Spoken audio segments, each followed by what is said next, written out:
في مشهد كان يفترض أن يكون احتفالاً كروياً، تحولت أجواء ما قبل المباراة بملعب المسيرة إلى ساحة توتر واحتقان، بعدما خرجت الأمور عن السيطرة بشكل مفاجئ.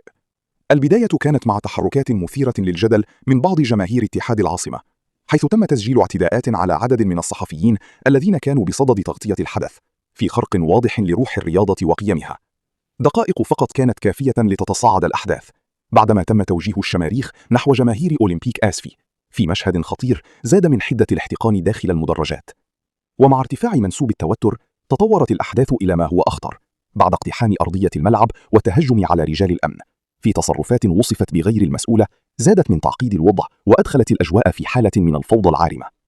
هذا التصعيد لم يمر دون رد، حيث اندفعت مجموعة من جماهير أولمبيك آسفي نحو أرضية الملعب في محاولة للتصدي لما اعتبروه استفزازات واعتداءات متكررة، لتتحول المدرجات إلى ساحة مواجهة مفتوحة اختلط فيها الغضب بالخوف وسط محاولات يائسة لإعادة الأمور إلى نصابها. خلاصة المشهد: